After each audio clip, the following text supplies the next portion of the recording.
HELLCAST.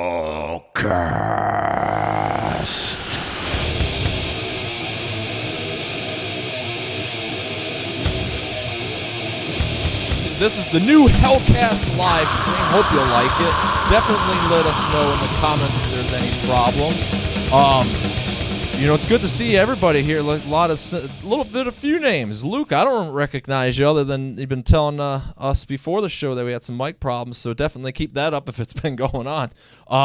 But then Ghoulie, Blue Drum, a cultic keeper of Black Flames, and Frost Gate. That's a long name. El Compita, Jared, good to see you guys. Sebastian, Ghoulie, Major Lee Rager. So definitely eye desecration. So anybody that's not said hello, please say hello. Let us know you're here. But we got a pretty cool show, I guess, going here because like J-Dog mentioned, I don't think a lot of people know because before here we were playing some music by Sadistic Intent, and a lot of people when that main song comes in, they're always wondering, well, who is that? It crossed my mind before. I didn't know if there was people that I just assumed everybody knew what it was. But I do forget that there's younger generation and there's things that pass everybody up, including myself. Like there's bands that like I mentioned and people like I can't believe you never heard of them. Like big bands too.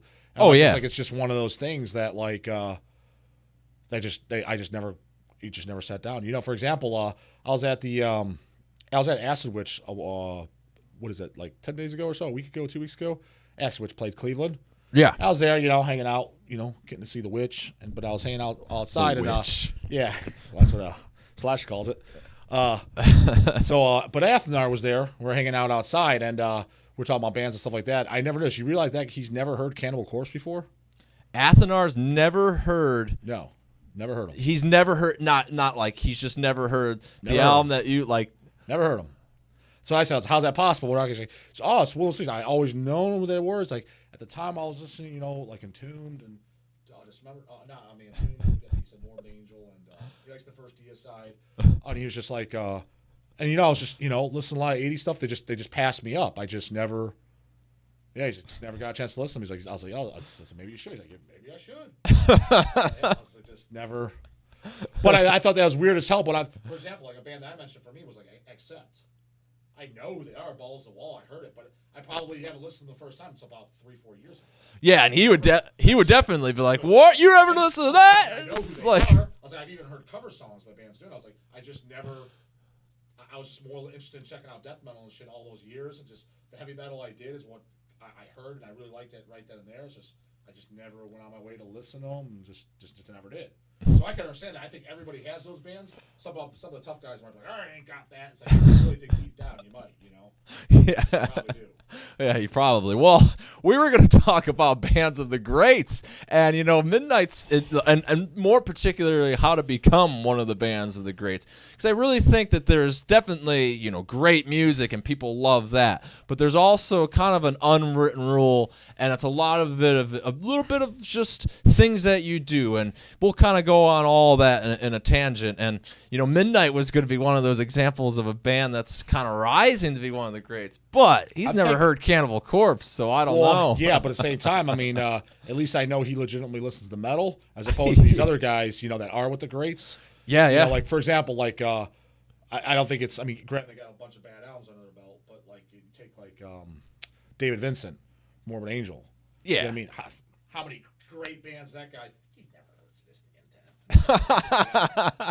He'd be like, oh, like he doesn't know. He just won it. You know what I mean? Yeah. So how many great bands? But they're one of the greats. I don't deny that.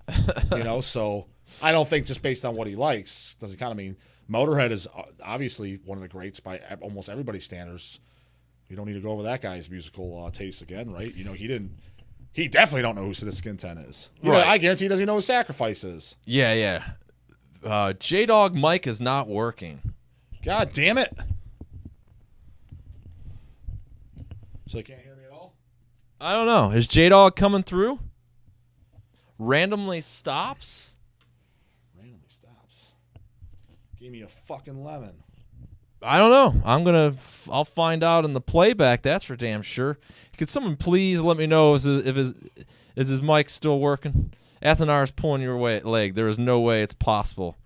Comes and goes, and then. That's what he said. I don't know why he'd lie about that. All right. Well, move that mic just like really close to you. Yeah, that's what I've been doing all those times. Well, I don't know. Not necessary. I think maybe we got a compressor issue Is that going. better, folks? Who the fuck knows? You hear my Athenar story? Yeah, really. I'm talking to a fucking wall. Yeah, I hope so. I think so. I think we got like just there's some technicalities going on. I'll just leave it at that. All right. Kind of like why your camera just died. This is great. I love all these problems. It's not really my camera. Well, the one that just looks at you, the nicest one. Oh, that really died? At least I'm not in the photo shot. Yeah, I don't know. So, it sounds cool. We're gonna spend. Sounds like shit or sounds good? I don't know. Episode of technicalities. Figuring shit out. Christian said Athenar is pulling your leg. There's no way it's possible. So we're just gonna go with it. You can hear, and keep going from there. Okay. And then I don't know why the fuck your camera doesn't work, but hey, that's. So you can't see me? No. Oh. We can see you. Oh, we can go to this. What is that? This third angle. See it. Like, show me it. It's just the wide angle. Like, can it just show both of us? Some files. I mean, this shit is absolutely unnerving. But I just want to get into some conversations. Well, we both shot. Yeah. So we'll use the shitty one. If the good one wants to decide to work all of a sudden, then great. If not, then I don't know. I'm not going to stop and fucking sit there and diagnose here. So I think that first and foremost, what kind of even put this whole conversation of the greats into my head in the first place was giving a shout out to Alexander, a longtime HELLCAST listener, for bringing up a topic idea, and I've kind of segued off of this, but first and foremost, we'll address it the way that he put it. Is it better to be a band that puts out a few demos, an album, maybe two, and have great cult status among the hardcore fan base, and then break up and disappear into obscurity, or be a band that starts out obscure, then changes their sound to become more acceptable, to then grow with 8+ albums and a 20+ year career, but get labeled mainstream and only are truly loved for their early work? Now, I think that's definitely interesting because that could go in a lot of different ways. But first off, mentioning kind of that band that changes their sound and then goes and becomes a mainstream success. Well, before you answer all of that, you can elaborate a little bit, because I mean, I want to elaborate on this because in any other scene you probably don't have to, but in the metal scene you got all those tough guys that try to be tough, try to out underground everyone. You don't think they're tough? They're usually not. But the thing is to change their sound to be mainstream is, I guess you want to elaborate. Well, and become considered mainstream. Okay, at least how he put it. Okay, with that being said, the reason I think you need to elaborate on that, I think it depends on how you want to label it. For example, a band like Tiamat, you know what I'm saying? Started off as Treblinka, then they did the first Tiamat album, and then they did God knows what by their fucking fifth album. You know what I mean? Third, fourth, fifth. Yeah. You're like, that to me is unacceptable. That's not the tough guy mentality ripping on it. That's just like, what the fuck are you guys doing? But somebody might say, for example, let's use DSI as an example. I've used them just because they got a new album coming out next week, right? Right. To me, they haven't really changed. Yeah, they don't sound like the first album, but it's the same genre. It's still the same, you know what I mean? It's still, Christ hating. It's still blast beats. It's still growling vocals. But I mean, and then you're allowed to like, the first two albums, not like the rest. That's fine. Right. But to sit there and say that they changed their sound to be more commercialized, to me, that's ignorant. I was like, how do you figure? Because they don't sound exactly the same 30 years fucking later. You know what I mean? Oh yeah, like I said, I like every Carcass record, but I see why people hate Swan Song. I see why people hate Heartwork. It's like, yeah, you guys totally changed. That's different. Right. It's completely fucking different. So completely changing to become mainstream, I think is unacceptable, and I don't like that.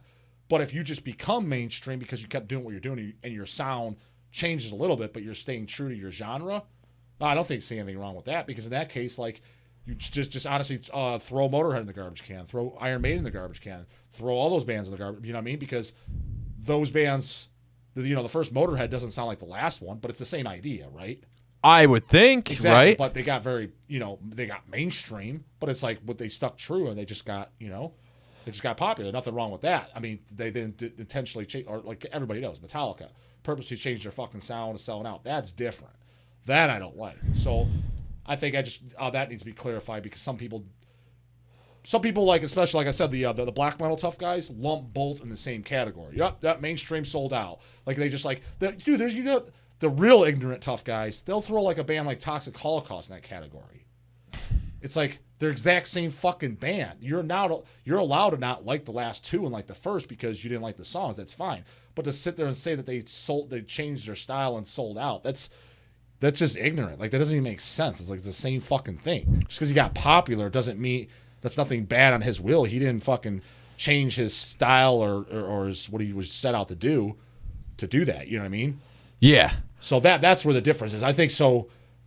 Before I answer the question on yourself, I think at least people watch. I just want them to understand that there is a difference because I honestly, you meet those people and they don't recognize the difference. I'm like, I don't fucking see how you can't. But well, I don't really think for the first off, I am having major fucking audio issues. Before I get into what I'm about to say, so everybody's saying J-Dog's audio sounds like shit. Well, how does mine sound? Can you hear me? I'm reading that J-Dog should be sounding just fine. I mean, you know what, man? Put that mic really fucking close to your mic. It feels like I got a fucking dick in my mouth, but yeah. Well, the dick's gonna have to be lodged in the mouth. God damn. All right, how's that working, everybody? Please, let's get that out of the way before we get any further, because I don't like problems. Good, yes. Yours is fine, Reaper. Good, crisp. Oh, hey, Dirk. Well, that's your boy. Sure. We're talking about dicks and mouth. That's who I'm thinking of. Oh, yeah. From that awesome band Cemetery Piss. All right. Where do you go? How do you get from an audio tech to... Okay, so, yes. Okay, so going back to the having 20 years and, doing just a demo. Like first and foremost, if you're just doing that for the sake of doing it, go fuck yourself because, you know what I mean? Like, it should just... Doing what? Just like, what? I'm going to be cool and I'm just going to do a demo and just, honestly, I think the guys that do that, there's a... You can look it up. It's been a long time since I've seen it, but it was more so when I had to look for images back in the day for HH. Yeah. A lot of the obscure tapes we'd get, like obscure black metal. Those type of bands just doing it just to do it. It's I don't think they ever go anywhere. And they don't get the you know what I'm saying? Because I could be wrong on this, but I'm pretty sure I'm not. Yeah. Those type of bands, and like I said, it is usually black metal. You ever know it's usually black metal on a lot of things. But anyways, especially with that. They're trying to reach a status of bands like Vlad Tepes, Mutilation, those bands that have that really obscure status, but actually did recordings. Yeah. So they're trying to outdo them, only do a couple demo tapes and really obscure and really no information about them. But every time they do it, you literally you're looking up and you get when I was looking for images and shit. It's just a bunch of nobodies. Nobody cares. It just seems honestly, I don't think you could purposely do it. No. It either happens or it doesn't. And obviously, the greats that did it, that people look up to, and they didn't know, is a band for example, a Necrovore. Did one demo, kind of two if you count that 88. That's the same fucking songs. That's debatable. And then there's that partial live show that's floating around. It's all been bootlegged several times. But that's basically how you get the recordings. But everybody, hails them, and understandably so. Incubus, God Died on His Knees was another one. But those bands didn't purpose to do that. They probably were meaning to do an album or so, just didn't work out. Maybe they got, got somebody pregnant or got married or got arrested or got died. Or no, honestly, that's usually what happens. Yeah. Pregnant, married, or dead. yeah. So, and then, threw in the towel and couldn't do the band no more. So... I don't think that was an intention. We're doing one demo, we're gonna be obscure. That's not what they were thinking. That's in there. Yeah. Now with these these 16-year-old black metal tough guy kids, they have that and it doesn't work. They never reach the status of a Necrovore. I can't think of one. Well, I think that's definitely the the very parameter or whatever you want to call it is definitely like you said. You can't call it. You can't be cult and cool if you're going to be that band if that's what your that is just one album, a demo, or whatever, basically of small output. Just a small discography. No, I think you just luck out in that sense. Yeah, you luck out, and that's the thing. You can. It's what the scene. What did I say before? The scene claims you as that. You know what I mean? Like, no, I mean, Necrovore didn't push their thing and become popular and become an underground classic, cult classic. The scene chose that. They just wanted it, you know what I mean? Including myself, I just think that's a good demo. Sure, yeah. And they didn't. It's not because anything they're doing other than just writing their own music. They didn't set out to just do. They would have never known, Right, and well, I'm glad you said that. They just set out and just did it because I think when you at least put all the bands that are of that, one album or two albums, small discography, cult status, let's just call it. It is definitely the recordings that are when a band was just doing it. So when you get to the latter, the mainstream one, and that's bad, or they're now successful and they label that way, and why people even kind of seem to not like it as much is because it lost just doing it. Would you say that that's a fair assessment? Yeah, because I mean they changed for like I said, either the right reasons or the wrong reasons. I mean, the wrong reasons is just to change to become mainstream. Right reasons is that's what they truly were set out to do. And it's like I said, it's basically like a Motorhead example, a DSI example. It's the same thing. It's just maybe a little bit more polished and just matured, but same style of music. Nothing wrong with that. But the thing is with all these bands, like, how many people were out there that loved the Necrovore demo? Like, man, I wish they would have done an album or so. Really? Do you really wish they did? Because let's name a band that was obscure that I always loved. Let's take a band like Goraphobia. Yeah. Loved their 7-inch, which the demo, and then there was a live recording out there. Loved it. They come back and they did nothing. That's all they needed. They come back and they do an album all right, and it wasn't good. So it sounds sorry, like Goraphobia? I didn't like it. You know what I mean? But I mean, they were being asked for because it was whatever, Chris from Bloodstorm. Doing that band, and a lot of people, do another Goraphobia. And on paper, I'm like, yeah, that would be cool. But in the back of my mind, not going to sound the same. And it didn't. And it wasn't the same. Well, that was when I did an interview on HELLCAST. So fuck yeah, check it out. So be careful what you wish for. Well, Scott Carlson from Repulsion was saying that how they definitely wouldn't come back. So it's just like, because even especially Repulsion as an example, they when they did the whatever Helga Lost Her Head is on. The Excruciation EP. It's great. The Excruciation, a lot of people don't realize this. I didn't for years either until Relapse did that double disc release, which is their whole discography, which is great. If you don't have that, go get it. Just you don't even let this evening end before you go get that. Gotta have that. Anyways, the Excruciation 7-inch was actually like a demo, and it was 4 songs. When it got released as a 7-inch, it's only 2 tracks. So there were songs that were cut. I'm just laughing at the comment back of when I said pregnant, married, and dead. He said pregnant, married, or dead, all the same thing. Yeah, that's a real. Depends how you look at it. That's a real optimistic attitude. But I guess it is. No, like the fourth Al Bundy, I guess. Really, pregnant, married, or dead. It's also jail. Oh yeah. It's funny because that was a line around HH joking around. Won't get into it's a long story, but we're like, he's either dead or in jail. Yeah. And I was saying it seriously. I mean, I was saying it because it's kind of funny, but I was being serious. But you know what's funny about all that? If you ever think about it, I used to have more of an interest, maybe like in my teenage years when I was bored, about reading about like serial killers and shit. Yeah. And it's still somewhat interesting, but I don't sit there and read shit. So, I mean, but the obviously interest there. But for example, when you have an active serial killer, right? And it becomes inactive for years, 10, 20 years. What is it that they haven't found the guy? What is it they say? Oh, they think he's dead. Dead or in jail. Yeah. Dead or in jail. And same thing. Well, I'm like, yeah, it's why, because think about it. If you're totally doing something like what we were talking about with HH, we have this person that's totally active and then inactive. I'm like, dead or in jail. Like, what else would it be? He's going on for years and years, and like you hear nothing. You don't even hear anything. Oh, dead or in jail. Like, what else would you be? Well, and I think that's definitely one of the cases. There is other scenarios, but those are the 2 most likely. And the fact of the matter is, we've had that happen. Like, haven't heard from someone, so their packs were getting returned. We contact them, and you get called. Oh yeah, he's dead. Yeah, that's what I tell you. Please stop sending this Yeah, awful he's dead. music here. He's dead. Yeah. Well, I didn't know. I wasn't sending. But I'm awful just saying. music. So like, I said it kind of a joke, but semi-serious, and people like saying, "Oh, J-Dog being kind of hard and kind of cold." I'm like, it's just kind of the truth if you really think about it. Well,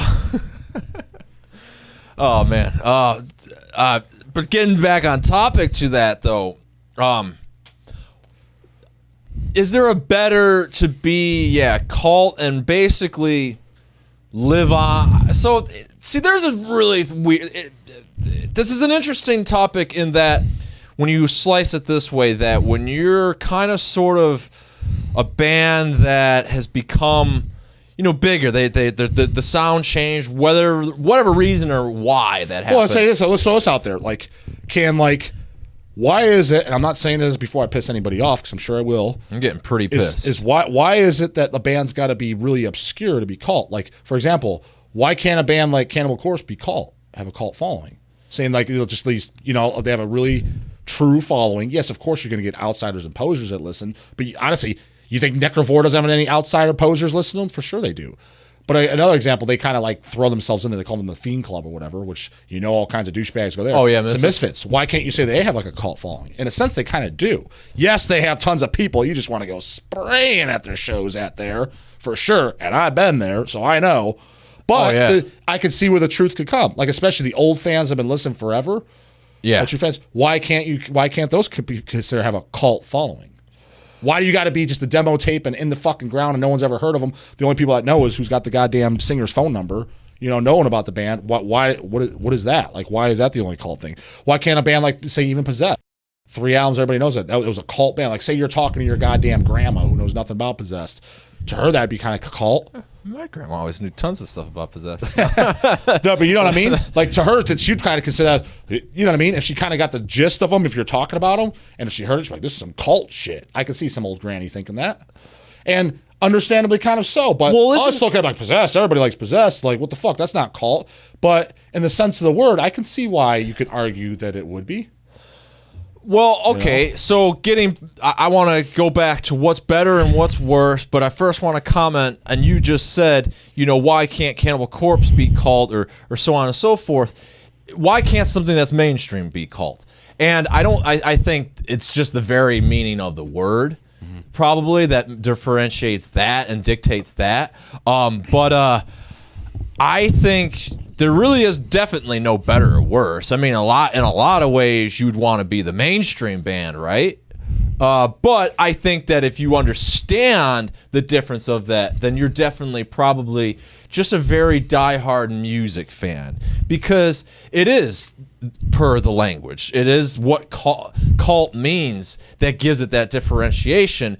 And so definitely blanketed, though, that does not mean that it's better to be mainstream or cult. However, it has its advantages. And I think, from a cult standpoint, you're kind of going to you're going to breed a fan base that are just going to be people that absolutely love your music for the most part, where in the mainstream sense, it could be that, because I think like Iron Maiden's a wider than day example that I think a lot of people are just fly by night, but there's definitely love it. Yeah. And of course, there's going to be that for a lot of mainstream, but let's just go non-metal and say like a band like Nickelback. You ain't going to love that. That's going to be a flavor of the decade or the generation. Exactly. That's everybody's going to look back. Like another huge mainstream band that that you have their diehards and then that's stood the test of time, but everybody can at least somewhat appreciate it, even the people that don't like them, is like AC/DC. Yeah. Because that's like a solid music band. I mean, some shitty ass Nickelback. I mean, that's... Well, it's a bad example, but it's so awful and blatantly huge that you can understand where I'm going with it. Where in a metal sense, it's harder to say, because that's one of the aspects too in this conversation too, is the music you're talking about. And we're talking about metal, so of course it's all going to kind of vary and be slightly the same. But I think it's also subgenre based, because a black metal band is definitely going to have, and I'm going to even say out the gate, more of a cult following when it's a cult following than a thrash band. Yeah, because they're more like, for example, the cool thing about black metal is that I do like about it is that the fans, again, I know there's posers and everything, so don't sway this to say that every fan, oh, he likes mutilation, so he's a black metal fan. No, that's not what I'm saying. That's what I'm saying. What I'm saying is that the fans that are in it are generally more hardcore and really into it than a thrash fan is. And what I mean by that is, like, say, like, you get somebody that legitimately likes, like, Exodus, any of the Exodus album, even later Exodus, whatever, some thrash metal, but he's not like, he's just putting on his fucking shirt for the day and doing his 9 to 5, and he just listens to that in the background. You know what I mean? And he truly does enjoy it. Like, he's not a poser. He actually likes it. A black metal fan, he's like, he's going to go out and buy the LP. He's going to go buy the reissue. He wants the shirts. You know what I mean? It's more the lifestyle thing. That whole, like I said, metal's a lifestyle for a lot of people, including myself to a degree. Maybe not as extreme as some of these people, but it is. But black metal is going to stem more of that lifestyle base than like thrash metal would. It just does. It's probably the most out of all of them, even more so than death metal and stuff. Even though they all have it, like you got those die-hard thrashers, you have it in all of them. I'm not saying that, but black metal definitely has more the lifestyle aspect to it. That's why it looks more cult, is because the down and dirty is they're more into it. Okay, I think to really assess it, because Dredd said, and Dredd, I kind of challenge you in this, or at least throw this at you to retort. You said, to a grandma, Slayer might be considered cult. I don't really think it takes the grandma to think that. I really think that that's a prime example of a larger-than-life band that does have a cult following. I was going to say, because they kind actually, of are. They kind of do, and the only reason why they get a pass, and don't get me wrong, like, this guy's probably born like, yo, you can't say it about Slayer. Y'all trust me, like, when Slayer did their final reunion show, the only reason I didn't go, well, not the only reason, but the main reason I didn't go is because the fan base there, I just want to fucking go in there with a goddamn automatic weapon. I can't stand most of those people. But what I do like about Slayer fans, like, they have some die hard fucking fans that are badass. But they also attract a lot of those juggalo douchebags that have no business even being there. So those are the problems. Now the ones that are cutting Slayer in their arms and shit, hey, those guys are all cool by me. That's what I'm saying. That's a cult. Correct. Like, that's a really cult. Well, even just right down to like, for example, like Slayer has a lot of bootleg releases and stuff like that, and those fuckers are freaks. Like, they'll pay top dollar. Just look on eBay. They'll pay top dollar for it because they really want it. Like, they really like that band. That is a cult exactly. Following. It's just someone like Dredd. He's getting a little skewed, which it's very easy to do because there's a lot of D-bags that listen to him too. Well, right. So I think that's kind of sort of where this cult mainstream thing. Well, when you're mainstream, where it's not necessarily bad, and you just kind of sort of obtained it through doing your thing, is because you're kind of like a Slayer. You're one of those bands that you're maintaining this cult following, people willing to cut your name into their arm that love you so much, but you're really kind of progressing at the same time. You're changing your sound. Yeah, but honestly, you're doing it for whatever reason or another. Truth be told, with Slayer, majority of their albums I don't like. Yeah. I only like the first 3. Even South of Heaven's kind of boring for me, but I love the first 3. Big fan of the first 3. But they're a band that I always still had a degree of respect for. Even their shitty albums, like the ones that everyone thinks are shitty, like Diabolus and Musica and stuff, because they kind of stood the test of time, and they were just kind of doing their own thing. Yeah, they did change, but it's like, I don't know. They just kind of always held that to where, like, they were okay by me. The band themselves, the fan base can't fucking stand it. Other than diehards, but the fan base, I'm talking about the guys in the Manson, Tool, and then they like Slayer on the side, and then they're going to Slipknot the next day. Those people can't fucking stand them. Just, you can drop a fucking Zyklon beam bomb on them. Can't stand them. Hate them. Those, but the actual band themselves, you people are hated. Yeah, Carrie and Tom and all them. I don't have any no problem with them whatsoever. Well, so we've definitely addressed the mainstream that kind of, dwindle and have the cult status, and I think that's what makes them respectably mainstream. But then there is, like, Alexander did or didn't propose, but I'm going to say it anyway, that you have the unrespectable mainstream. The bands that kind of just, I guess, set out to do it and will... Because mainstream doesn't mean sell out in a bad sense. Selling out is either giving up, giving in, or filling a whole room. To I think the best capacity. example of that, the best example is Metallica. Because I remember it's funny because do we have to talk about them though? no, we don't. But I think it's the best example for selling out intentionally changing. That's why. Is it? But is it really? When I remember, I'm sure you remember that when we were hanging out at our grandparents and they were in the newspaper when that Load album came out, that terrible Load album. And they cut their hair and they were getting their little awards and they're in their suits. That's not acceptable because, for example, like a band that obviously everybody knows I love, Cannibal. I guarantee you that if they got recognized by the mainstream, like the mainstream, like fucking on MTV and all that crap, they did. No, but I'm not in the sense where they're getting, you know what I'm saying, like Yeah. Metallica. They wouldn't be cutting their hair and wearing suits and shit and fucking buffering up. They would just show up in an immolation shirt and fucking thanks for the reward and that shake their hand and that's it. Metallica, you could, and the music was so changed. It was so tame. You Crown King nothing, and just as the bad music. It was just so obvious that's selling out.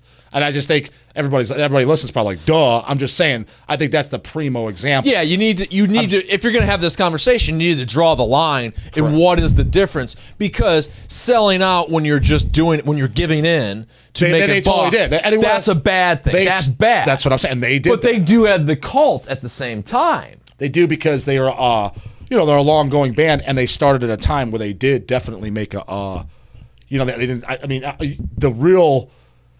the real dick sucking fanboys of them, that even if they are true fans, that have been like listening to them, let's just say even since like I've been listening since Injustice for All. It's like, oh, that is quite a while. I won't give you that, but then you get some of those guys, like you'll bump into them. That's like their favorite band, which whatever, that's fine.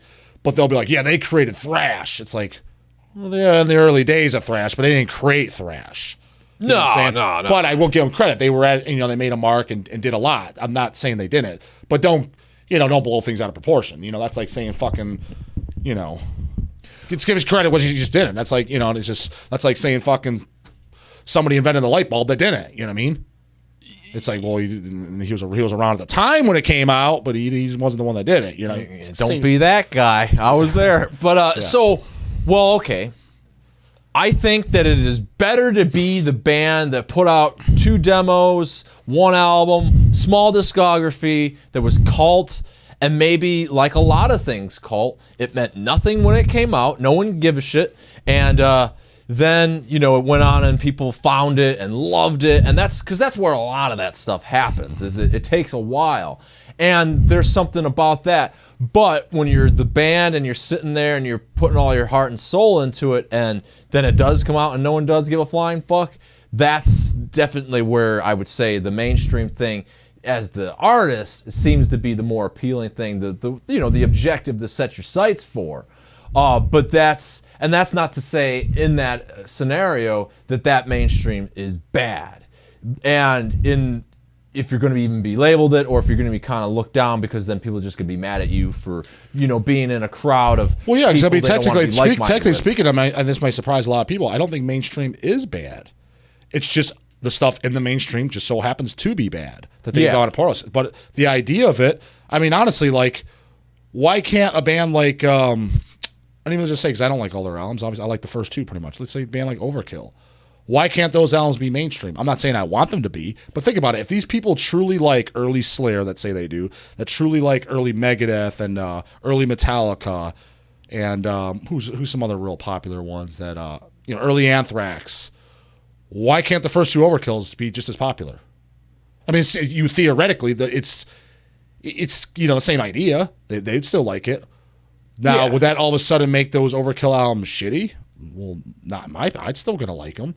So that doesn't mean that's bad. It's just when you think mainstream and what comes on the radio, it's just junk. I think a lot of people, that's the problem with the metal scene. One of the problems is, I've said it before, is a lot of people get into this because they're just trying to rebel. They're not truly into music.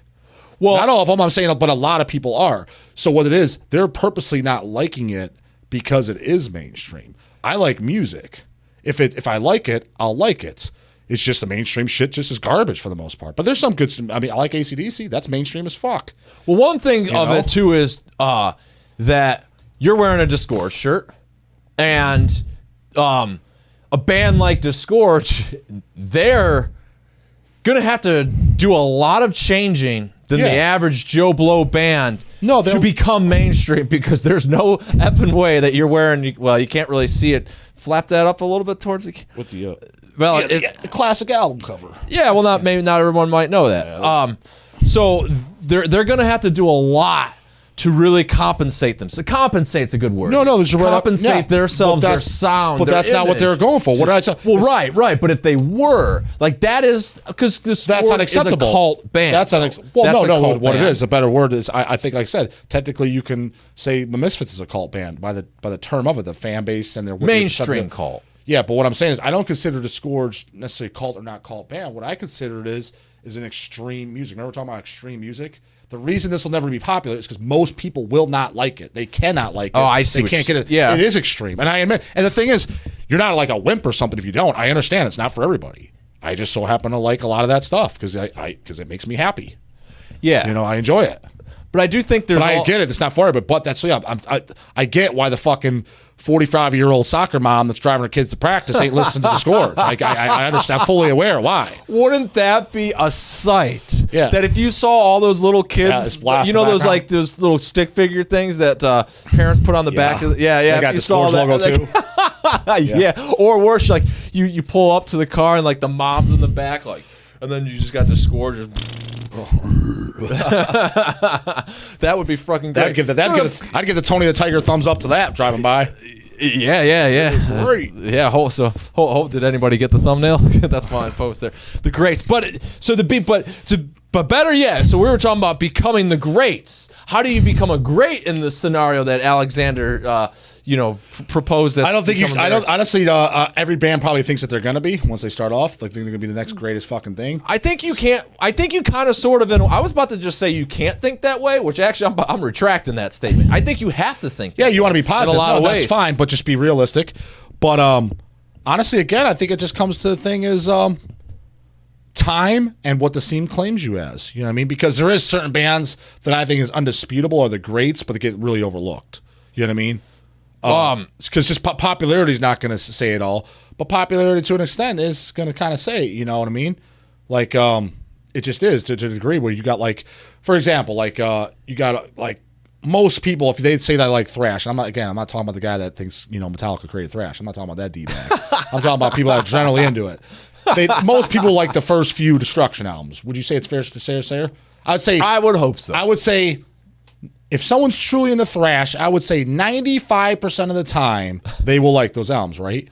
Yeah. That makes them up with the greats because it's just inedible. Like you can almost like them, and that doesn't make you a poser. It's just even myself, I like them. It's just it's hard not to. If you like that style of music, you're gonna like them.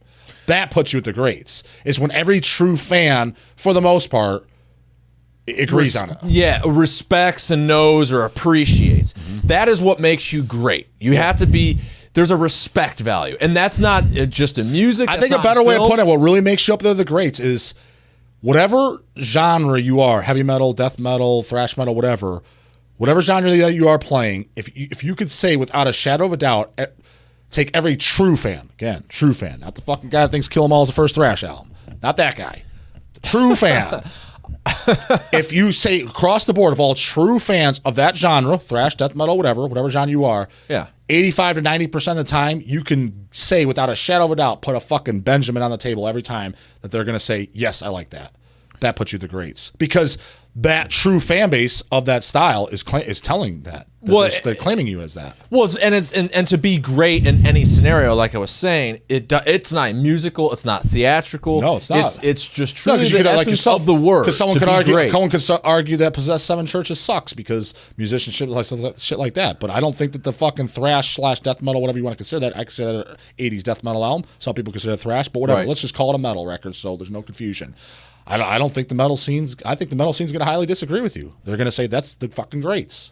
I agree. I agree with that. But I'm just saying you could argue. That's what I'm saying. You could argue in a sense. That's why I think the defining thing, what makes you the greats, is what the true fans of that genre claim you as. The fans will say.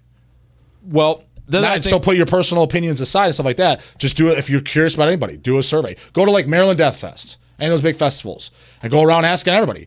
I challenge you. Go to fucking like Maryland Death Fest and go around. Let's just use Possessed Seven Churches. Every person you see there, and I'm not talking about the fucking janitor or the guy, goddamn, the janitor. The janitor, the security guy, or the guy serving hot dogs. I'm talking about the people that bought a ticket, like coming in with a ticket. Survey each one of them. Do you possess 7 churches? Yep. So I have yes side, no side. Tally it up. I guarantee you, 90% of the people are going to say yes. Or so you have 3 sides: yes, no, and also never heard it.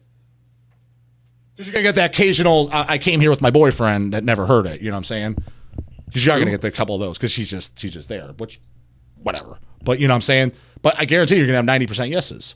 That makes them one of the greats.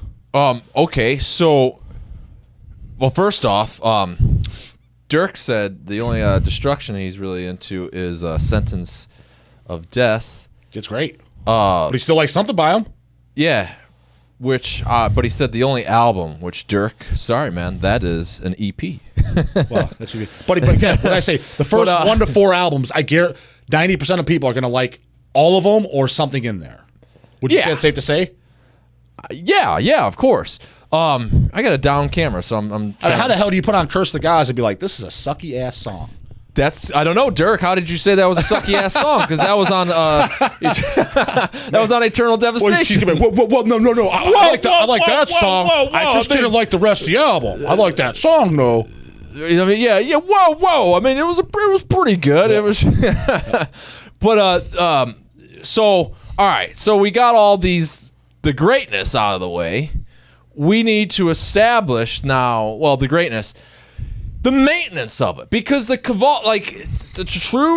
difference of mainstream shit is not having respectable greatness. What do you mean?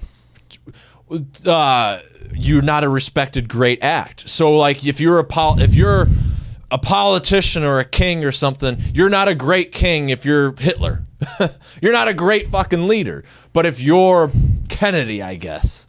You know what I mean? You're deemed as greatness. They are, because that's the media feeds you. I would argue that none of it's great when the media. But just go along with my. No, what I'm saying, yeah, that's where music. Well, the reason why it's not great is because it's almost like, and I'm sure I'm kind of wrong with the coming of this music mainstream. It's just, I'm sure you kind of know where I'm coming from though. It's just like it's almost like it was selected by fucking politics. Almost like it was pushed in there. This is what we're gonna sell. This is what the people need to like. This is what we want. You know what I'm saying? Yeah. I know it's not that, but that's kind of how it comes off. It's just forced. Like, for example, let's just say who's somebody they play on the radio that just sucks total ass that everybody knows. What's an example? I don't know. What's something? Anything. Lady Gaga. Okay. They play Lady Gaga. I love that shit. But anyway, so I don't know because I don't listen to the radio, but I'd be willing to bet it's anything. But I bet it's anything like rock and roll bands. For example, like just any rock and roll bands, they probably only play. So say she has full records, however many records she has. How many of her songs off each record they play? Probably 1 or 2. Why the fuck are you only playing 1 or 2 songs? If you're truly fans of this, why aren't you playing all the songs? Like switching it up. Monday this song, Tuesday's that song, Wednesday. You know what I mean? Said the same one over and over because there's people aren't A, they're not music fans, and B, they're just, it's like I said, it's forced. And then and here's what they're going to say. Here's what the politicians or whatever you want to call them in that industry are going to say. They're like, well, because those were the hits. Who decided what their hits? Who's to say that those are the fucking hits? Like, you didn't give the people the chance. You just put it on the radio. You're right. I mean, I disagree that it's all just crammed down everybody's throat. I mean, there's definitely there's definitely some working up the ladder. Yeah, well, or that they truly achieved a hit song that was definitely of the people. Could be, but I have my theory too, especially when it comes to the teenagers. But I think how much dick do they have to suck to get to that top? Well, okay, but I mean, but we have established the mainstream suckage. So to move on conversationally, we need to establish that once you're deemed great, you need to maintain your throne of greatness. At least stay in the same fucking realm of what the fuck you're doing. Okay, and I think that greatness does not always that greatness isn't always maintained because of music. It's maintained with so many different variables, and a lot of them is like merchandising and how it's managed. Not just merchandise, how your band is managed and how, you really throw yourself out there. Because if you think about it, Necrovore, doesn't have but you think about it, you can't really become great unless you are really just everywhere, because you're almost not even you need to have the awareness to, you know what I mean? Yeah, but sometimes people claim it, and I thought it was kind of annoying, and I'm cool with the band. I mean, I like some of their stuff and shit. I'm not a huge fan, but I do like some of their material. But like, I remember when the band Ghost started, I mean, they weren't like everywhere. Just that album came out, and it just blew up. That first album. Mm-hmm. Like, I couldn't believe it when we were stocked. I'm like, who is this band? Like, I never even heard of them until we got them in. That was like, what, 09, 2010, something around there? I don't remember. 2010, I believe. Somewhere around there. And I remember we got them as a brand new thing, and we just had to keep restocking. He couldn't keep on the shelves. I'm like, who? I don't even know what the fuck this band is. Like, I never even heard of them. And so that's, you know what I mean? The scene kind of claimed them, you know what I mean? Yeah. You know, I whether they liked it or not, I think it was just inedible. Well, before we kind of get into more examples, I would definitely want to encourage the audience, the commenting audience, to chime in.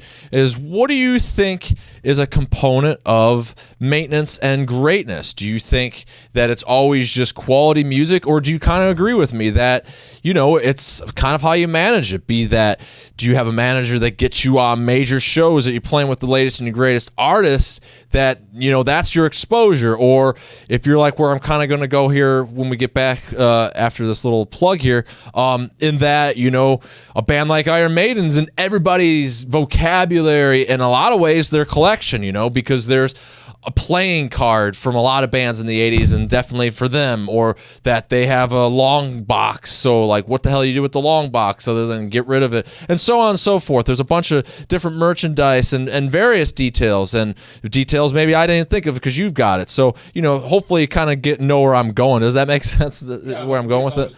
Okay. Well, all the other stuff is that's just once you like the music, keep the fans happy.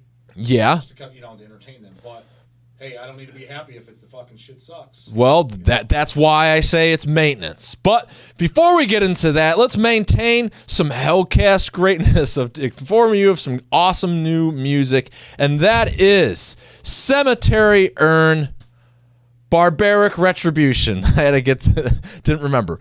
J-Dog has heard this. Yeah, right? Cemetery Urn. Well, I was a fan of them from day one, and when I heard them, yeah, that is the way I heard them. Is they played Cleveland here? What was that? 8 years ago. Cemetery Urn playing Cleveland? Yeah. Really? Oh wow. They played at the Foundry. I think it was the Foundry. Well, nonetheless, they played Cleveland. I thought the name was. I thought the name was cool. The logo was good. I liked them live. I thought it's just pure because they're from Australia. Well, yeah, that's why I was surprised they played. I don't remember if it was when remember the Gospel of Horns played. I don't remember if it was with them or what the tour was. Definitely wasn't with Portal. I remember when Portal came, it wasn't with them. But remember when Gospel of Horns played here? Yeah. Okay. Well, who cares when it was? But, so you saw. No, but I kind of think Chase would remember. Like, I don't remember. Yeah, exactly. How did they play this? It's kind of weird that they did because they just had their first record out, and we did the first two on just LP. I forget what label did the CDs, and then the third album, which just came out like last year. So this one came out really fast. We did CD and LP, and then this one CD and LP. LP's not here yet. I thought Cemetery Urn was, especially from Australia, was I liked it a lot because it was more 90s death metal, which you don't usually hear that. You hear the Destroyer 666 type stuff, the more a little bit of melody, Black and Death type stuff. This is just pure like death metal. And but a little bit more raw and kind of trying to keep it to like not like Blasphemy and was like, you know how like Corpse Molestation from back in the day in Australia. This is like, you know, the guy from there is it's that idea, but doesn't sound like that. You know what I'm saying? It's more so like it doesn't sound like Suffocation, but it's kind of like that, you know, more like death metal, but just like more kind of like raw and to the point, and which is a lot of stuff that I like. And I thought it was cool that it was from Australia, and really enjoyed their albums. And this is the newest one, and this one's been I think people are taking to this one more than the self-titled. I'd like to know. Chase would know the reason. I don't know why how they put this one out so fast afterwards. So I really like the cover art too. Like I said, I've always loved the logo. That was the thing that attracted me. Like other than seeing them live, saw the logo and the name. I was just like something really just attracted me them, and automatically went out and got the like I said, it was just the one album out at the time. Guys, I have no idea what the hell is going on with audio with J-Dog. Everything looks just fine. He's going into this, so listen to the other episode. I can definitely say that I am not going to vouch for Focusrite and OBS. They fucking suck. What other episode? Just when the episode posts. And so it should be louder? Yeah, no, because it's going in my board just fine. Oh, so you're going to replug it. I don't know what the fuck's happening. I'm seeing it. It looks like you're freezing, though, sometimes. But is it when you plug it, when you post it, does it go with just audio only, or is it going to be the footage as well? Both. You can watch the full live stream. That's going to be, but then the other one is just the audio, right? It's just going to be the audio. It's hacked down to a nice 1 hour episode. That's on HELLCAST.net, right? Yes, HELLCAST.net. So all the audio is great again. No worries. All right. Well, he keeps moving the mic and it throws signal off. Well, nonetheless, stop moving the fucking mic. I do. This fucking thing's held up by scotch tape. What the fuck am I supposed to do? Just don't move it. I haven't moved mine. I'm moving the most. Yeah, it's because you got the fresh off the press one. I got this pile of dog shit. I don't even have tape. a pop screen. I should have shit audio. But all right, whatever. I don't know. Sorry, guys. And I can say that from a YouTuber standpoint because there's a crowd here. I always hate when those YouTubers like, "Hey guys," it's like you're talking to one guy right now. Oh. There's no guy. Hey guys. But anyway, so Cemetery Urn, good album. Cemetery Urn, Barbaric Retribution. We're gonna get some Barbaric Retribution going on this live stream in the future. But here it is, available now. Shirts and CDs are available now. LPs, well, they're out whenever when they get here. Hell's Headbangers. Link in the description of this episode and live stream. So, getting back to it though, we were talking about what makes the one of the greats, how to be a great metal band, and it's been said, you could be cult, and actually it hasn't been said. Can you be cult and mainstream, a respectable mainstream, and be great? I think you can. I mean. But it's going to be few and far, and there's going to be lots of people are going to disagree with that. Because like I said, I use the Misfits as an example, just because their whole, kind of like you said, the merchandising, their whole Fiend Club thing, and the fact that they have fans. I know for a fact they have fans from even the early 80s, that still support them and follow them. But then you get the little fucking the kids and shit that, whatever. But it comes with the territory. But that part's annoying. But I would think a band like that would. It's kind of stay true to their style. I mean, yes, of course, they, with the lineup changes, like, oh, the Michael Graves stuff don't sound like blah, blah, blah, blah. It's still the same fucking idea, guys. I mean, you're allowed not to like it, but it's still the same fucking idea. So I think it could be done, but it's few and far in between. Another band that comes to mind, really, like I said, is AC/DC. And the reason being is because, dude, whether it's a good thing or a bad thing, is their shit's pretty much all this fucking same. Yeah, but I still saying, man, there's if you think, okay, so there's a band that would be kind of more of the cut and dry. I want to stick with the Cannibal Corpse. I don't want to be sitting there with the hard rock and shitty ass Metallica examples. But they got a gimmick. So Cannibal Corpse, do they really have a gimmick? Not entirely. They kind of just go up there. I just think the gore lyrics is kind of their thing because the gimmick is less gimmicky. Yeah, exactly. Because think about it. I mean, how many other bands that started singing about that are still around? Fuck, it took Carcass by their fourth album. There's No Love Lost. I mean, come on, guys. What the fuck is that? And see, now Carcass would be up there with the greats, but they didn't entirely maintain. Correct. They kind of left and went. But think about that's like, so Rika Putrefaction was 88, and Heartwork was, if I'm not mistaken, 94, I believe. That's in 6 years. Take Cannibal. The first album was 1990, Eating Back to Life. We're in 2018, and they're still singing about the exact same shit. Same style of music. You can't deny that. Not be, well, they're not without Barnes. Okay, so it's a different fucking frontman. Okay, it's a little bit better production. Well, what the fuck do you expect from a band that's sold over 100,000 albums? Well, right. Of course it's going to be better. But as far as better production and stuff like that, clear. Now, if you like that or not, that's your opinion. But it's the same goddamn thing. But what do you have to say about, before we went and talked about Cemetery Urn, yesterday I was rearranging Which, by the way, like this live stream right now, it's got a lot of the weirdness and all that. Like this is literally like the first time we just ran it with. I mean, there was the other time where we introduced this nicer software and blah blah blah blah blah. But I introduced now a third camera, got that going, got some fucking bullshit going on with the audio. But otherwise, it's just peachy, and we'll have shit on the walls and stuff. So this will be looking really nice. And yes, Dredd, you are precisely right. If you buy some cemetery urn, that'll definitely help. But if you grab some shit from Reaper Metal, that'll really help, because I'm the one more so forking the dough for this shit. Granted, Hell's obviously sponsors this and does a really good job and is very helpful in that sense. But that kind of more so just pays that as worthwhile doing rather than extra to do these extracurricular things. So yeah, ReaperMetalProductions.com and go to the Bandcamp or blah blah blah. Fuck, Hell's has it, Cyst and Wolf's Blood and shit like that. Grab that there. Links are for the description or blah blah blah. But if you've been following the show long enough, you know what I'm talking about. So, but yeah, that's how you help. And yes, please do so. And I'll figure out this fucking raffle. I've been trying to soundproof this and then at home, like there's it's huge fucking project. Not trying to get sympathies but yeah, that's just wanted to throw that out absolutely. There. What keeps if you keep supporting all the metal sites, what really keeps it alive is buying the actual merchandising. Yeah. Not just saying that I like shit, listening on YouTube and download it for free. I mean, don't get me wrong, I understand that everybody, money and shit like that, but if this is truly what you love and this is your lifestyle, I mean, buying the actual merchandise is what's going to keep this, if you like, especially talking about the underground, alive. Well, and also, but like you said, Dredd, we don't need to buy a new mic. We need to buy a new stand that J-Dog does not have to keep fucking moving. Because that's what it is. It is. There's a compressor. I have a feeling that there's a compressor on there. He keeps moving it, and it's getting outside of that threshold of where that compressor kicks in. And then he's becoming too soft, so that compressor's not doing anything to that too soft of audio, because I have to do this on the fly, and I'm seeing his audio at one thing, but he moves it way too far. Now it's just extremely fucking quiet compared to the rest of the stream that you have comfortably listening to. There's my educated guess right here on the fly. It's like fucking watching a Steven Seagal movie.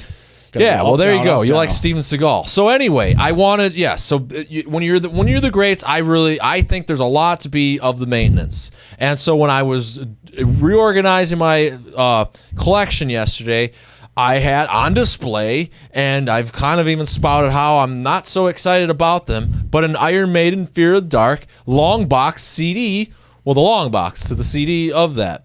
And so I had that on display, along with a Misfits box set. Two bands that I do enjoy, but in most cases, if I were given a scenario of like any band that you would want to put on top of your rack, it wouldn't be those two. It would be like bands that, had a different long box that I could go to. And of course, there are bands that do. But the point I'm trying to make is Iron Maiden and the Misfits are two really good examples of bands that figured out how to be in your face if you're taking a piss at the shittiest club in town, you're likely to see Eddie or the Misfits guy, the Crimson Ghost. There was his name. And that's power. That's power of maintaining to be of greatness. You're in somebody's face. Think about it. If you're leading a country and you want to be even a great ruler, like, if you're J-Dog, you ain't fucking hearing about that guy because he doesn't pay attention to the news. But you hear about it some way, shape, or form because you get in everywhere. And that's how shitty, getting back to the mainstream, the difference of cult and shitty mainstream than respectable and great mainstream is that's how mainstream people do.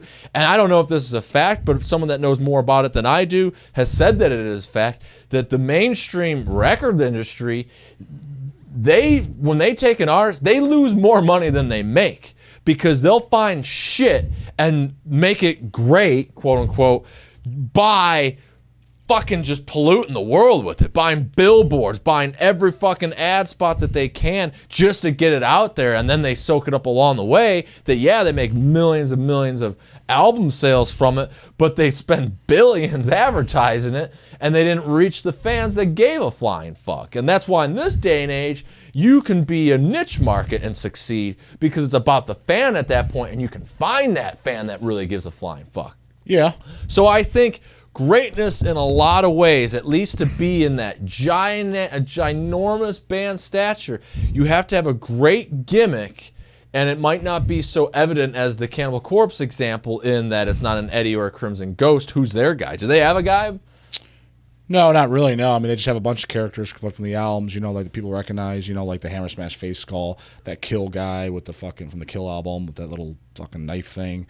The fetal skeleton, Butcher the Birds, but nothing like the Misfits or anything. Just, I think just the logo, which technically have two logos. So I think you were onto it. That was the gimmick. In this case is a less blatant one, and it's one of style. It's one of lyrical themes, but it's still one in a lot of ways. I think it's the music too. Well, no, I think no, because I mean, honestly, there's no album that doesn't have blast beats. There's no album with clean vocals. There's no album with female vocals. There's no album with keyboards. None of that nonsense that people will add into it that didn't start. I mean, if that was your formula, then that's fine. But we know tons and tons and tons and tons of bands that did start off and they didn't have any of that shit in there, and then they fucking start adding it. That's something to be said about that. There is something to be said about that, but at the end of the day, when you say it all, there is still a large margin that you're missing, and that is, honestly, that isn't going to be enough. Even someone that's going to love your band, that's going to love Disgorge, they're going to love Sacrifice. They don't, you got to know, they still might not know until it's on the microscopic Sacrifice Old English logo is at the football game that they were watching of the Green Bay Packers, where they're from or love, or I don't know. I mean, there's a lot of these bands. I mean, even like the Misfits, I don't think we're on no Green Bay Packers. Well, I mean, if they did, it would definitely help get a lot of those douchebags, and that's why you hate the Slayer crowd, though, because those are the plastered audience. Well, yeah, they are, but I mean, those are the ones that it's cool to go to. It's like what Paul Baloff says in Another Lesson of Violence. I'm going to go because it's cool. Those are the people who need to be found, thrown out, and destroyed, like he says it. But it's so I think, though, that's an element, and that's what makes it really, really shitty. But that doesn't make you great. And so the bands like your Maidens, like your Misfits, or whatever, that if you agree or not that they're great, they still maintain they're larger than life because they got all of it. Well, let's face the reality. The biggest reason they're doing that is because at that point they're running a business. They're trying to make money on it. Oh, well, yeah. But they're doing it respectably because they're still giving you the good music that doesn't have the female vocals and the keyboards. Going by your examples, I didn't say that makes it bad. I'm just saying if you did start off, but it's a good close recipe of what is going to be a gripe, what is going to potentially make it bad. You know what I mean? And so I think that that's kind of where at least the greatness, in a lot of ways, is where it's going to be the larger-than-life greatness, because that's the other aspect to something that's great. You can't exactly be a well-maintained, oiled machine that's got killer music if nobody fucking knows. Well, yeah, of course. So that's where I think having that long box of the Maiden, having the Misfits thing, it's whether you love it or not, as I don't, it's still in your collection. It's still somewhere in there, and that is, I think, kind of the way to achieve that, maintain and Well, you're trying you're at least trying to claim that status. Yeah, because then you have the ultimatum. You have the cult status that when it first came out, no one gave a flying fuck, but then word of mouth and years and time, it just becomes something that they discover and then they love, and especially when it has that word of mouth and that it factor that people are just going to love it for that. Well, part of it is too. I think I kind of said it. What makes you one of the greats too is when you look at your fan base, how many of them are from not that age matters, but it does at the same time. What I get at, for example, how many people do you think listen to take a terrible band like Mushroomhead? How many people over the age of 30? And I'm sure there's people listen to that band. They're 50s, 60s. You know what I'm saying? What I'm getting at is because a lot of those people drop off. And when I say listen to them, I'm not saying, for example, well, no, I know this guy, he's 40 and listen to them. Does he listen to them? Or did he used to listen to them? And then when you enter the conversation, because he's got nothing else to talk about other than the weather, because he's a boring-ass motherfucker. But that's the best. He's claiming, oh, yeah, I like him, but he hasn't listened to him in 15 years. I'm talking about the guy that listens to him. Well, How many of their fans do they have fans that have been listening for 20 years straight, still listening to them? See, but what I'm getting at is these dickheads drop off and they get new ones of the same age demographic, probably between ages 15 and fucking 30, somewhere in there. When they grow up, they stop listening to that junk. When it comes to stuff like Maiden and stuff, I know for a fact you can find tons of peoples in their 50s and shit that have been listening to them for 30 fucking years. That makes you the greats too, because it's not just a fad. It's not just a flash in the pan. Now, right. Yeah. 100%. So, and you can't exactly dismiss those fans that we don't like. That old guy that I love Power Slave. It's so great. And then he hasn't heard Final Frontier or whatever the hell.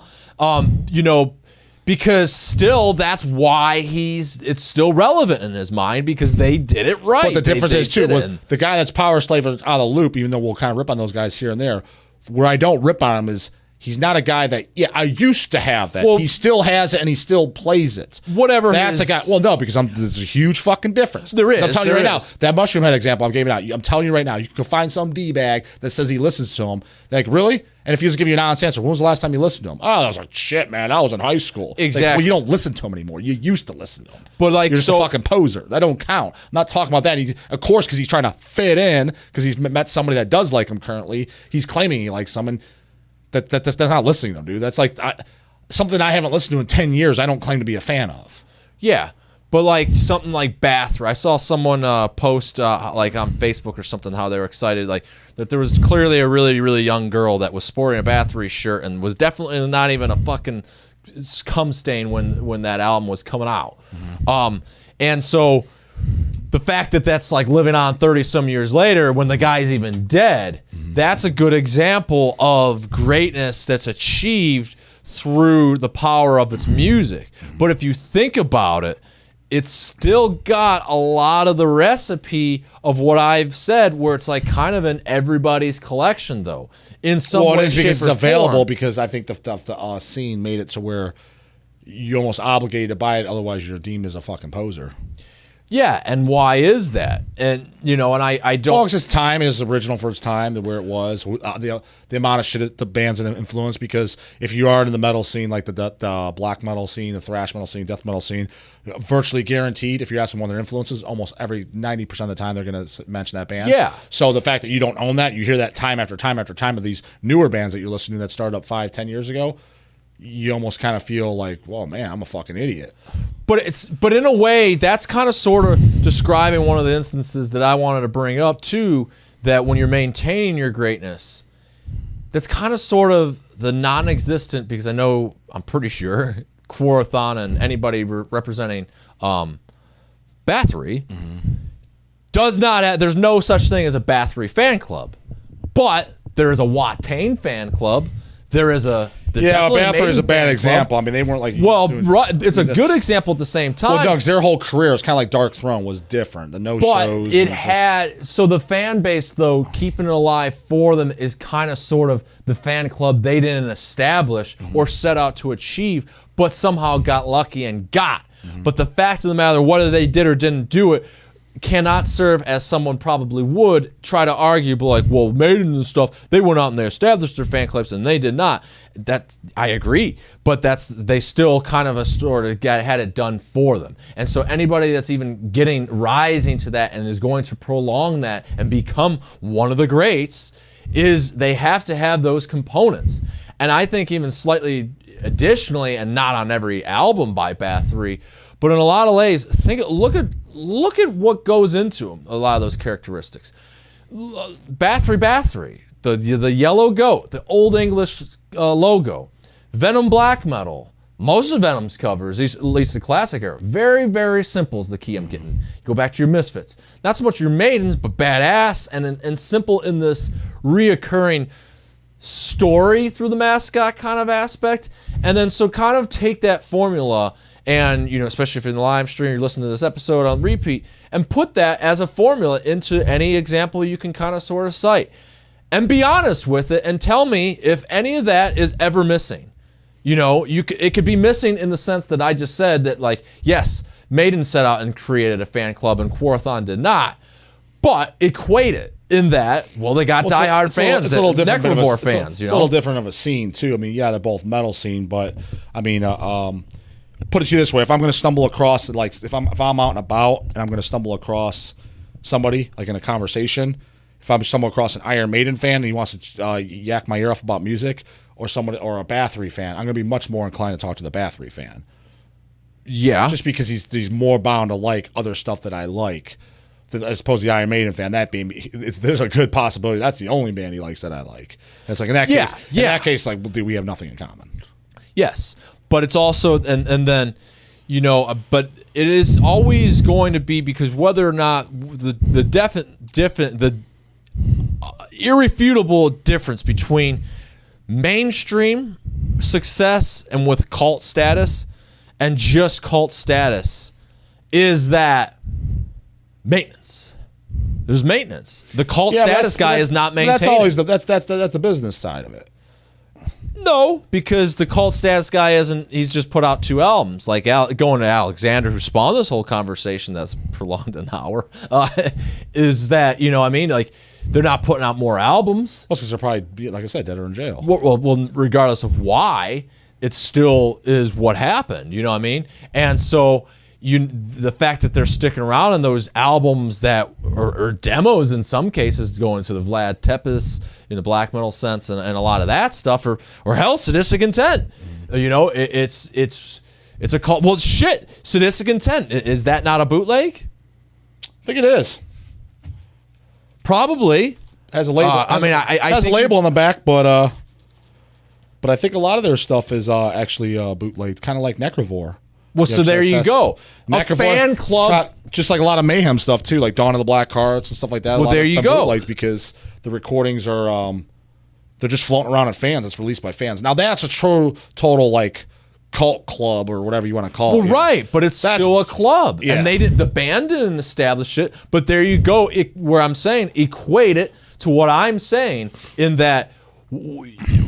Forget the reason and the actions of who did it. It still kind of has a very fundamental formula, and that greatness has to be is not going to remain great through a mainstream sense unless it has the maintenance. And when you can find an example of your Necrovores and your Sadistic Intents, it's because of the fan base keeping it alive when the band did not do so themselves. You know what I'm saying? So I think that greatness is achieved through maintaining. You have to you have to have a great. Well, otherwise it'd be forgotten about. That's like anything. Yeah, but a lot of great stuff is forgotten. No, but that's just like saying that's like human beings too, though. Like, for example, after you die, are you going to be truly remembered? Let's face it. I hate to break it to most people, you're not, including myself. The thing is I think a lot of people this is a whole fucking price. You are going to be remembered as the co-host of a podcast that could just not. That's if something straight with this microphone. Well, that's if like people decide. The only way it would be, since there's something documented, is that people like enjoyed it and they kept it going. Like you said, maintaining the what happened. Yeah. But I think most people. That's why, for example, like people like want to go and have kids because they think, oh, I'm going to maintain my our legacy and their family legacy. It's like, that's a crock of shit. I can tell you that right now, because think about it. How many people know their great-great-grandfather? Can even say their name? I couldn't. I don't know who the fuck it was. I barely know my great. I don't know my great. So I'm trying to say with that being said, so that's the mentality that people think. It's like, no, it's truly what you do on your own. It's not by you procreating. That's why people are like, oh, my biggest accomplishment is having my kids. Like, that's your biggest accomplishment? The same thing that everybody in this world does? That's your biggest accomplishment? How about what did you do? The ghetto person having 10 kids, they're doing that left and right. That's your biggest accomplishment? That may be your biggest love, but that's not your biggest accomplishment. Anybody could do that. Yeah. You know what I mean? Going and banging and getting pregnant, that's accomplishment? That's like, what the fuck? Everybody that reminds me of the Bill Burr joke. So what I'm saying, but what did you do? Like I'm saying, if you became like a movie star or a fucking successful anything, you invented the fucking light bulb, you're Albert Einstein, you truly did something, you're a professional athlete, well, then you're going to be remembered. You did something. I mean, like obviously some more than others, but it's like truly did something. Yeah. But so that's a whole different fucking story. But it's kind of with the music, where you're saying like the greats, it's being kept alive by either the people or businesses or whatever, because and that's it, because they actually did do something. Right, and they did something that meant something to people, and especially if the band dismisses that and doesn't do anything about it, that's one thing. But it's never going to prolong the ages of when at least the band is dead and gone, or when those fans that gave a fuck are dead and gone, because things come in waves, things come in popularity, trends, and so on and so forth, that if nobody's alive that cared to keep it going, you know what I'm saying? Like, you're not even going to have like that fan club aspect of like people creating it for you, like Sadistic Intent bootlegs, or like, you'd have to then just be the good management Iron Maiden at that point, who are still, if they stopped doing everything that they did, they're probably going to, still be around, of course, but it's because they've left such a drastic mark. I mean, they're almost on your fucking water bottle. And that's what it takes in a lot of ways, because otherwise it's going to be, like I keep kind of saying, left up to those people that cared. And that's really hard to do. Yeah. You can't even. That's just because you're relying on other people. That's truly an achievement if you want to see one at the very sense of the word, when you achieve that. Yeah. And most people aren't going to. So yes, you're just going to be that cult guy that's going to be coming around that in 2018, when it's popular to be reissuing shit no one's ever heard of, and that's just the pure sales point of interest, this is going to die off, you know what I mean? Yeah. But it's always going to be kind of sort of what Justin said in response to your remark about the Maiden guy and how you're going to know that's probably going to be my band that he likes. It's going to have the kill switch engages and stuff in there. And not to really go on to the shitty gripe that we like to kind of go on a lot, but it just kind of shows you the dictation, too, that when you do throw it all together, that you got a band like your Maidens that are going to encompass so many different opinions that when you're going into the Sadistic Intent crowd, you're going to the Disgorges or even the Sacrifices, bands that maybe not so much sacrifice, but kind of sort of at this point made alive through the sheer fan base, that niche audience. Once that goes away and there's no niche audience that's, in their 40s, let's face it, those are the kind of people that are probably liking it, introducing it to younger people. Well, once those people that cared go, you're gone. You're gone. Like, it's going to be very likely disappearing. Luckily for that, not always, but but luckily they're at enough a strong push of a band like that it won't be. But, right. But the bands like who I like a lot, like that label Dark Symphonies and Vic. Is it Vic? Is that the label I like? Vic. Yeah. Yeah, Vic. I get that. But Dark Symphonies as well. Momenti Mori put out a lot of the obscure stuff, like you said, even stuff that I never even heard of. At times, there's some bands, the death metal stuff. He's bringing the awareness back to them because they were forgotten about and never heard of because they're obscure bands, and I enjoy that. But after those, even his release are sold out, or 10 years from now, they will be forgotten about again. Yeah, because they weren't But it's up to you. If you're that's why I think it's kind of cool about those labels is I get the vibe that he's really passionate about that genre as much as I am. And he's kind of like just bringing it aware to like people my age or even younger, because some of that stuff I wasn't around. I mean, I was alive, late 80s, early 90s when I was coming out. I was alive, but I wasn't listening to metal. I mean, I was very young. I think Dirk really said it. If a band can make their fans feel like they're a part of something, the fans will keep it alive. And forget it. I mean, I've went through great lengths of explaining what I think those components are of care. But it takes some work at the end of the day, if you want to put it like that. It's going to take some effort and work if that's what it needs. But it can't really be on just one person's part. I mean, unless you're a person of like kind of like power in a sense, and I'm not talking power like fucking president of the United States. I'm not talking that kind of power, but like some type of power, like you have a high up, like you own a label or something of notoriety or something. You're very well known. Like if you're a fucking Bruce Dickinson, somebody of power in the scene. You know what I mean? If he was want to do it, one person can make a difference. But if you're just some fucking ham and egg or just no, for the most part, you're gonna need help. You're gonna need help. So what Dirk said, and to like what maybe has been longly driven and much gotten, but by me utilizing that branding, all those aspects, what that really means is that you're kind of sort of setting up an insurance policy of your legacy. Yeah. That when you're dead, you can rest assured that legacy is probably it's either gonna last a long time. And then what happens through that is going to be probably what keeps it alive even further, to where then that's the difference between the mainstream cult and that being good and better than just the cult guy that put out a demo and stuff. Because first and foremost, let's face it, when you slice it like Alexander proposed it, where You're just the cult guy that put out a demo or an album, and that's about it, and that's, you know, stayed alive for the years through the fans. While that's all great and cool, that's precisely kind of sort of what that recipe is. Cool. Because people just say, oh, they just had one album, and they didn't get to really know you anymore. You went into the room, you gave a good speech once. You never had a time to go out there and face the grueling of the road, say something stupid, now everyone thinks you're slightly an asshole, then you're redeeming yourself. You never had that opportunity. That for then the huge, larger-than-life mainstream cults in the world, they have. Mm-hmm. They've branded it well. They've got the zillions of albums that are great or bad, that have all these different crowds. It's the diversity, and that's the way it's going to survive. Because once the 40 or 5-year-olds that love to scourge are dead and not carrying on, well, it's probably going to vanish pretty well. Yeah, probably. Especially being a Mexican band. Not anything against Mexicans or foreigners, just that or even America, because that sounds like America's great in that sense. But like a world, like you're just kind of in a demographic of entertainment, or just in a position where it's harder to discover. And an extreme example, because I thought that was a really good analogy to this all. You know, like, the soccer mom's never going to like the scourge. They can never be just mainstream. No. But I mean, is there a possibility you can hear the soccer mom listen to Iron Maiden? Yeah. Does the soccer mom probably listen to Iron Maiden? Probably not. But it's I wouldn't be shocked. Like, oh my God, I can't believe it. Yeah. She had some Chronic Corporate Infest playing. I'd be pretty fucking surprised. Well. Wouldn't you? Yes, I'd be additionally surprised. There's kind of piety going on too on the side. If she had impiety. Oh man, why did this album title have to be the title? Because I have no idea what the fuck that says. This is one of my all-time favorite black metal records. I can't frame it. There we go. Show them those badass guys in the back too. Back when they used to look cool. Hey, Shiathan might listen. Hey, I hope you go back to style, Holmes. He maybe went bald. No, he doesn't go. He doesn't duke it out in the spikes, and he doesn't do the corpse paint or anything like that. No, Piety. I've said about this. And Piety's one of my all-time favorite black metal bands.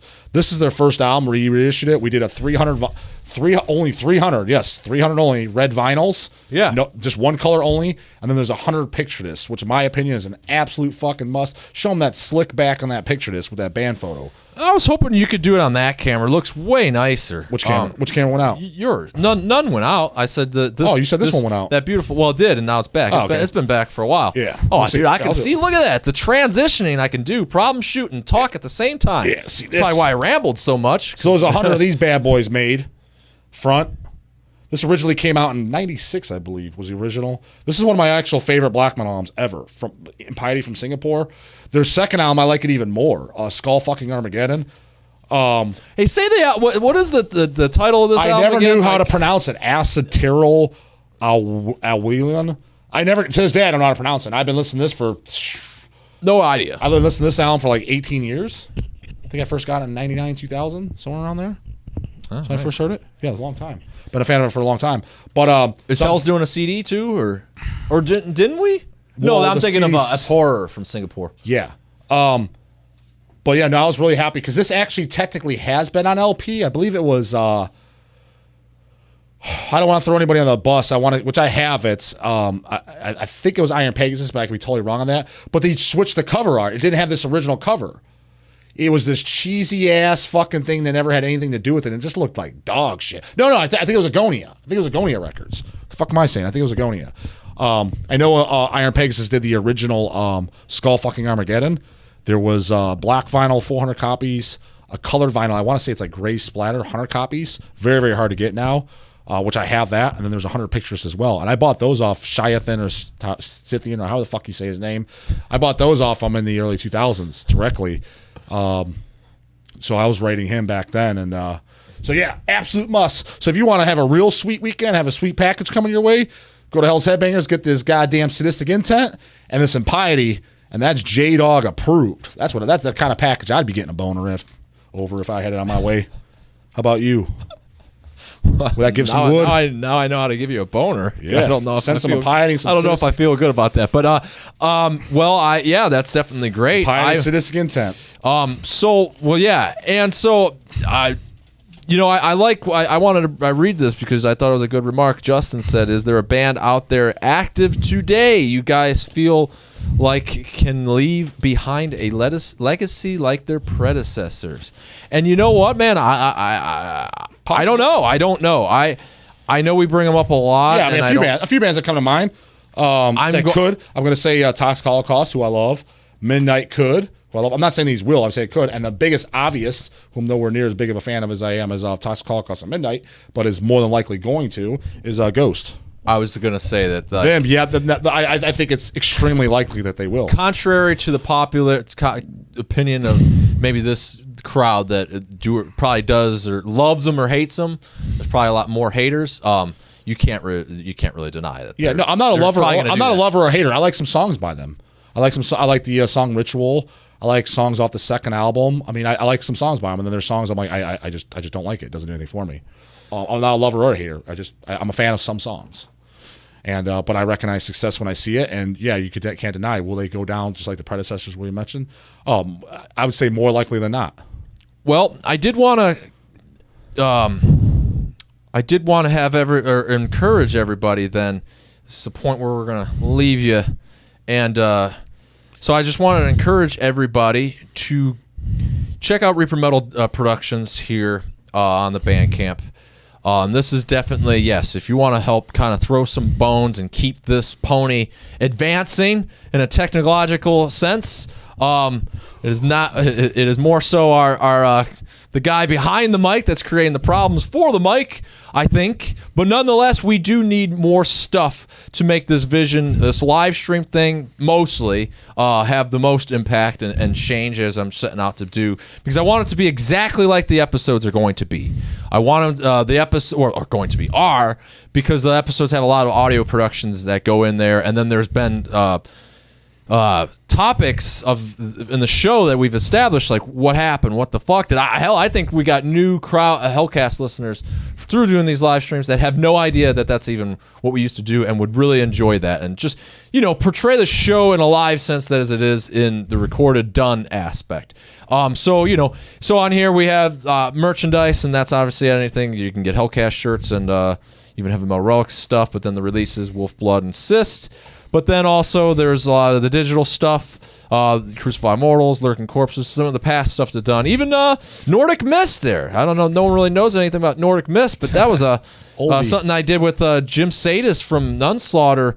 While I was in Nunslaughter, it was like his Celtic Frost worship project. So at any rate, you can go there and you can jam it and stream it, but you can download it for free. But if you wanted to throw some bones and keep, I think we need better mic stands and a few other things. But that I'll get regardless. But if you really wanted to help that out and make that vision come quicker, and not let Homeboy keep making that wallet get lighter. Really stressful and lighter. Especially here as the colder months are on their way. And I got a broken down car. I got some problems at home. Well, I got a fucking broken furnace. That's just gonna be fucking expensive. Yeah. I'm putting that one off. Ooh. But so nonetheless, Reaper Metal Productions.